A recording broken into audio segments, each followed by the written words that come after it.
Labą dieną ir sveiki atvykę į mano kanalą. Šiandieninis video bus trumpas ir informacinis. Taigi gal jums taip pat nepasisekė ir jūs vairuojate naujos kartos Scania, bet ne su lediniam šviesom. Nusprendžiu šiandien padaryti tokį video, nes taip nutiko, kad reikia pasikeisti lemputę ir pagalvojau, kad reikėtų parodyti ir jum. Jeigu reikia pakeisti lemputę ir neturite atsarginės lemputės su savim ir neturite įrankių, ką daryti tokiu atveju? Aš jums to parodysiu. Tuo atveju, jeigu jūs neturite nei įrankių, nei lemputės, paprasčiausiai reikėtų padaryti vieną dalyką ir pažiūrėti šičia. Į šitą spintelę atidarot. Kilimėlis, nieko čia po apačia nėra. Paėmėt už kampo. Yra skilutė. Kilstrit į viršų. Atsidaro dantelis. Ir po šitų dantelių yra tokia Scanios dėžutė. Išimat šitą dėžutę, kurios parašyta Scania, tokia vat įrankių dėžutė, to parodysiu kas viduje. Taigi, išėmus dėžutę, išėmus šitą dėžutę, atidarom ir čia matom, yra posūkio lemputė, yra atsarginiai saugikliai, yra visko praktiškai, ko reikia, vienam kartui perdegus. O jei pakelsim šitą paraloną, šičia yra visi įrankiai. Kaip aš sakau, galima pusę Scanios išrinkti vien su šitą dėžutę. Atsuktuvas, minusinis, šitaip išsitraukia, pasikeitė į pliusinį. Toliau yra žvaigždutės, nelabai matos, yra žvaigždutės, ploniausia, šiek tiek storesnė ir tada jau storesnės eina. Ir dar viena yra, kur galima paprasčiausiai paėmus į ranką, be atsuktuvo kažkokią tai varžčiuką atsukti. Ir nereikės naudoti atsuktuvo. Taigi aš ištraukiu atsuktuvą ir pasiimu vieną pačią storiausią iš žvaigždučių. Minusinio atsuktuvo reikės nuimti dangtelę. Taigi, einame lauk. Turim atsuktuvą. Dabar reikia parodyti, ką su šituo atsuktuvu daryti. Kadangi pas mane yra vairuotojo pusės lemputė perdegus, tai ties lempą pačią, iš galo yra dantelis. Ta dantelę mes atidarom. Ir čia matom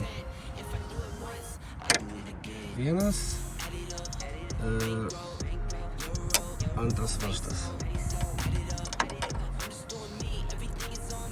Imam atsuktuvą, minusinį padedam, įsistatom didžiąją žvaigždę ir darbuojamės.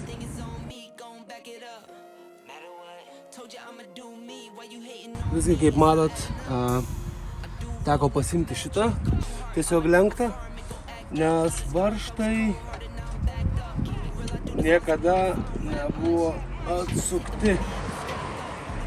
Tai ir neina atsuktuvu prasukti paprasčiausiai. Ir tęsim dabar su atsuktuvu. Dėl varžtų neperginkit, varžtai neiškris, nes varžtai yra ant tokių spyruoklyčių ir jie laikosi viduj. Taigi, darom duris, pradarom grotelės, tai būtų šitaip. Pradarom taipogi variklio dangtį. Šitą sparną šoninį. Kad atrodytų šitaip. Ir tada paprasčiausiai atverčiam.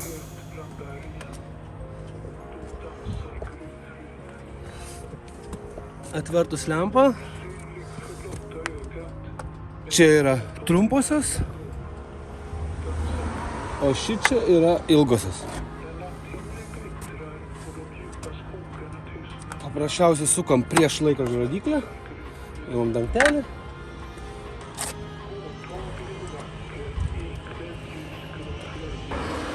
Teks truputį pavargti, ištraukiam lemputę. Aš turiu lemputę pasiėmęs, bet naudosiu būtent Scanios, kuri buvo įdėta. Čia yra H7.